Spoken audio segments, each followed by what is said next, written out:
Welcome back. सबसे पहले बात करेंगे वज़ीर आज़म शहबाज शरीफ ने वज़ीर आला KPK के मुतालबे पर NFC अवार्ड से मुतालिक कमेटी बना दी। कहा पहली मीटिंग अगस्त में बुलाएंगे।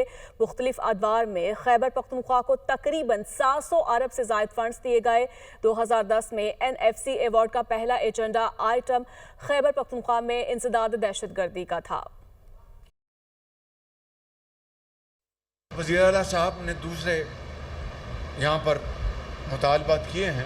इसके लिए जिस तरह मैंने NFC अवार्ड के लिए मैंने कमेटी बनाई, मैं तफसील में जाए बग़ैर मैं ये कहूँगा कि आपके ये जो मामलात हैं इस हवाले से हम बैठ जाते हैं। मैं कमेटी बना दूँगा और इन तमाम मामलात को फ़ौरन देखी और जो भी इसके ऊपर हो सका इंशाअल्लाह करेंगे। जो दुश्मन को अफ़वाज पाकिस्तान ने फील्ड मार्शल की क़यादत में जो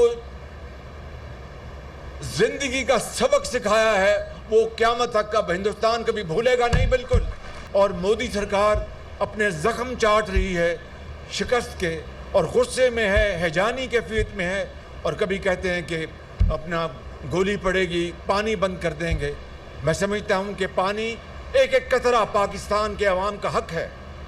1960 के इंडस वाटर एग्रीमेंट का, और उसके लिए हिंदुस्तान दिन रात हमें धमकियां देता है। जिस तरह इस जंग से पहले धमकियां दे रहा था उसका मज़ा उसने चख लिया। अब मज़ीद भी अगर उसने खुदा न खास्ता को हरकत की तो फिर उसको सबक सिखाएंगे। लेकिन पानी के ऊपर हमें फ़ैसला करना है। चारों सूबों को हम दावत देंगे, बैठ के बात करेंगे कि पानी की जो स्टोरेज कैपेसिटी है किस तरह बढ़ानी है हमने, ताकि हिंदुस्तान के नापाक और मज़मूम अज़ाइम जो हैं वो दफन हो जाएँ। कराची में मलीर जेल से 216 कैदी फरार, 87 कैदियों को दोबारा गिरफ्तार कर लिया गया। 129 कैदियों की तलाश जारी है। मलीर जेल ब्रेक पर सिंध हुकूमत इन एक्शन, DIG जेल खाना जात और जेल सुपरिटेंडेंट को मुअत्तल कर दिया गया है। IG जेल खाना जात को ओहदे से हटा दिया गया। DIG जेल सक्खर मोहम्मद असलम मलिक को DIG जेल कराची रीजन तैनात कर दिया गया है। इसी से मुतालिक हम मजीद मालूमात हासिल करेंगे। ब्यूरो चीफ कराची तलहा हाशमी ने हमें ज्वाइन किया। तलहा, सबसे पहले तो ये हम जानना चाहेंगे कि इस वाक़े के बाद अब तक क्या पेशरफ्त हुई है, जो गिरफ्तारियां हैं उनसे मुतालिक, और जो ये शफल किया जा रहा है इससे मुतालिक डिटेल्स अगर आप शेयर कर सकें। देखिए, गुज़िश्ता रात से जब ये क्यास शुरू हुआ था तो उसके बाद सबसे पहले तो ये कोशिश की गई कि उस पर काबू पाया जाए और मलीर जेल में जो अनरेस्ट था उस पर काबू पाया गया। लेकिन इस दौरान तकरीबन जो jail superintendent, ex jail superintendent who has been suspended, उनके मुताबिक 216 कैदी फ़रार हुए, जबकि जो मलीर डिस्ट्रिक्ट के सुपरिटेंडेंट हैं उनके मुताबिक 210 कैदी फ़रार हुए। तो थोड़ा सा इसमें तादाद है पुलिस, जेल पुलिस में और डिस्ट्रिक्ट पुलिस में, तो उसमें अब तक की जो इसमें अप्रीहेंशंस हैं वो 87 कैदियों को UTPs हैं। तो ये मैं वाज़े कर दूं, जो ऑफिशियल जो इस चीज़ को कंफर्म करते हैं, क्योंकि ये जो जेल थी बुनियादी तौर पर माजी में बच्चा जेल कहलाती थी, तो ज़ाहिर है जुवेनाइल जेल था, तो उसी हिसाब से इसकी दीवारें और बैरिक्स बनाए गए थे।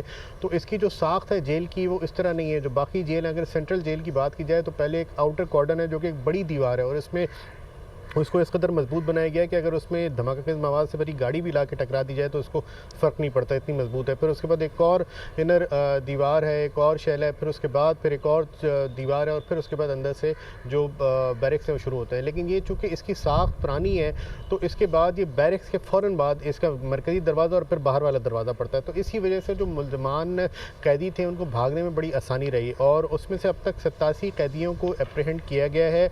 और एप्रीहेंशन के लिए जो मेरी बात हुई है वो ये है कि मलीर पुलिस ने एडिशनल IG कराची को लिखा था और जहाँ जहाँ से जिस डिस्ट्रिक्ट से ये कैदी गिरफ्तार हुए थे तो उन तमाम जो कंसर्न SSPs हैं उनको ये टास्क दिया गया है कि जो पहले जिनको गिरफ्तार किया गया था, जिन जिन केसेस में जिन जिन थाने के ये गिरफ्तार हो गए थे। एक सवाल और जो जहन में आता है, आप चूंकि बड़ी गहरी नजर रखते हैं सिंध के मामलात पे, क्या ये पहली दफ़ा इस तरह का वाक़या हुआ है, अनप्रेसिडेंटेड है, या माजी में भी कुछ इस तरह के वाक़यात होते रहे, क्योंकि बड़ा अनयूजुअल इससे फील आता है। सेकेंडली ये भी कि वॉलंटरली कहा जा रहा है जी CM की जानिब से कि वॉलंटरली वापस आ जाएं।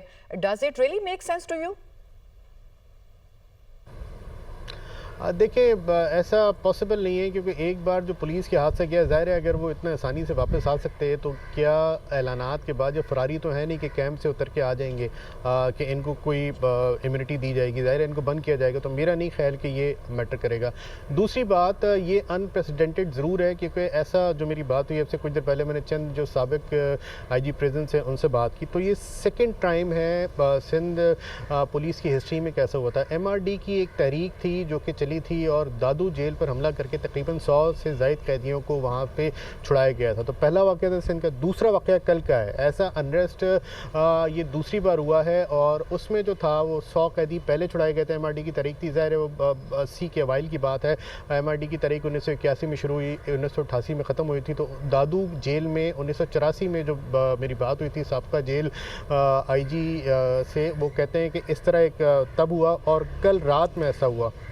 और कल रात में जब ये हुआ है तो सिंध की तारीख का दूसरा वाक़या है, जब पहले 100 कैदी भागे थे और अब 200 कैदी इसमें से फ़रार हुए थे। दूसरा वाक़या है ये। जेल ब्रेक की कोशिशें बहुत हुई हैं। 2014 में रेंजर्स से पकड़ा था सेंट्रल जेल के करीब एक मकान में, जो है वो सुरंग बना के कैदियों को छुड़ाने की कोशिश की। ठीक है, तो ये दूसरा वाक़या है इस तरह का। तलहा हाशमी, बहुत शुक्रिया, आपने हमें तफसीलात से आगाह किया।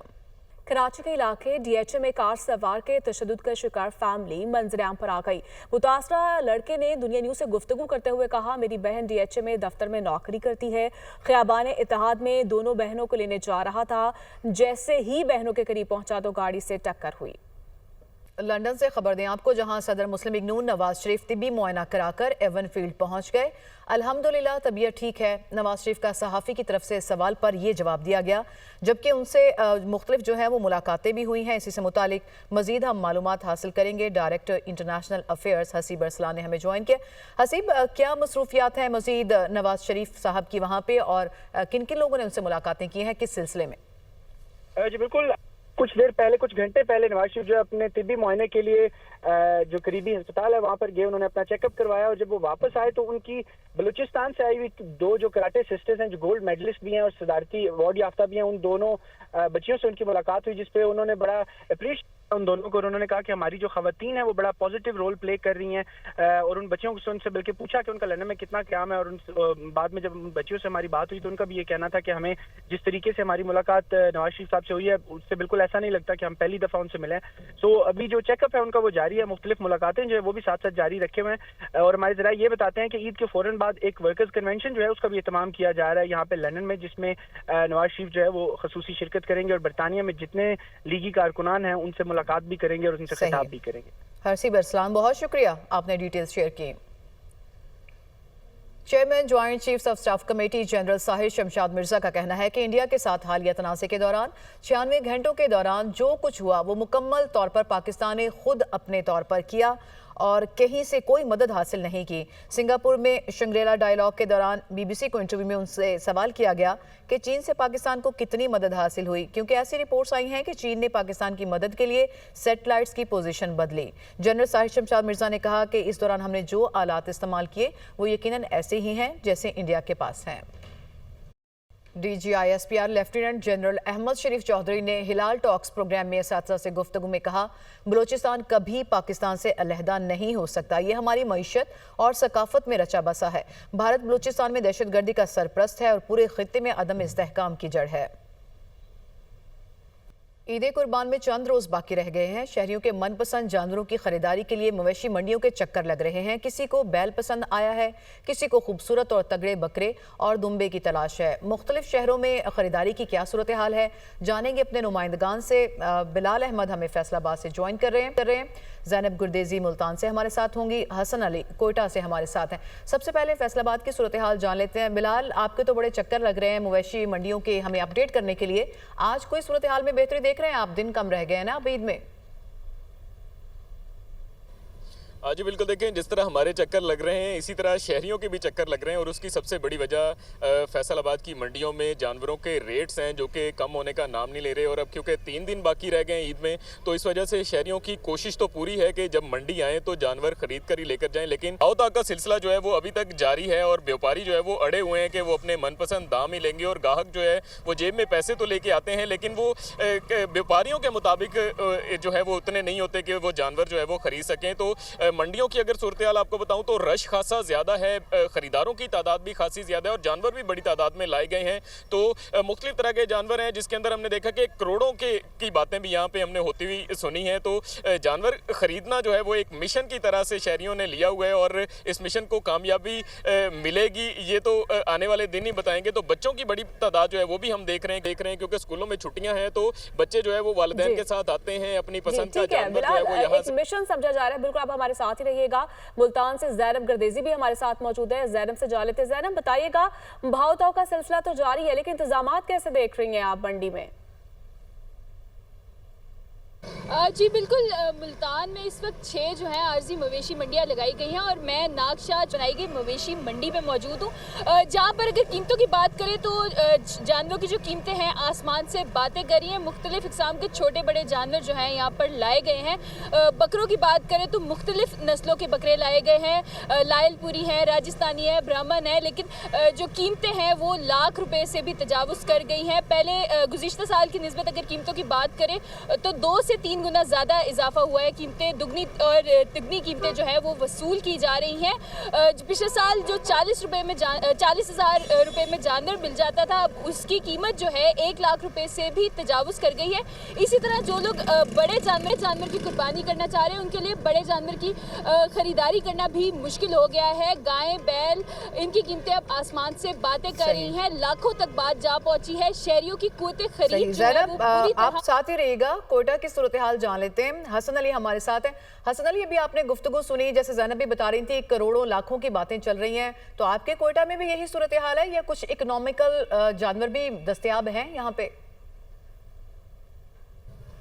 अगर हम कंपैरिजन करें कोयटा का कराची या लाहौर के जानवरों से, तो वहाँ पर जो है बड़े जानवर लाए जाते हैं, लेकिन अमूमन यहाँ पर देखा ये जा रहा है कोयटा में जो जानवर लाए गए हैं वो इस हद तक बड़े नहीं जिनकी कीमतें उस हिसाब से डिमांड की जा रही है। इस वक्त जो हूँ मैं जॉइंट रोड पर वाकई एक मवेशी मौजूद है। यहाँ पर गुज़िश्ता रोज़ भी हम आए थे, यहाँ पर देखा जानवरों की कीमतें हम लोगों ने मालूम की, लेकिन आज जो है चूँकि दिन कम रह गए हैं, 3-4 दिन बाकी हैं ईद कुर्बान में, जानवरों की कीमतें जो है दिन ब दिन बढ़ती हुई दिखाई जा रही हैं। जो देसी बकरे थे जिनकी कीमतें कल हमने पूछी वो 75,000 थी, वो आज उनकी जो डिमांड है वो लाख रुपए तक की जा रही है, जबकि जो पहाड़ी बकरे जिनकी जो कीमतें कल 45 से 50 के दरमियान बताई जा रही थी वो आज जो है वो 80 तक बताई जा रही है।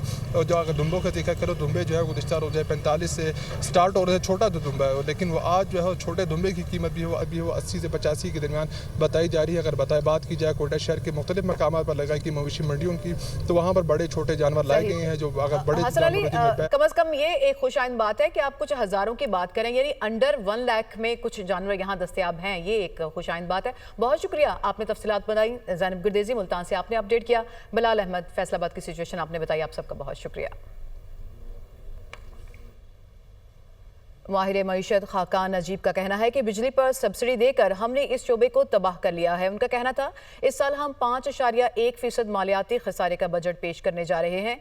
दुनिया पॉडकास्ट में खुसूसी गुफ्तगू करते हुए उनका मजीद कहना था कि आइंदा माली साल के बजट में हमें प्रॉपर्टी सेक्टर पर गैर ज़रूरी टैक्सेस का खात्मा करना होगा। 200 यूनिट इस्तेमाल करते हैं घर में बिजली, ठीक, हम इनको एक बिजली 9 या 10 रुपए पे देते हैं, हम इनको ये काम छोड़ दें।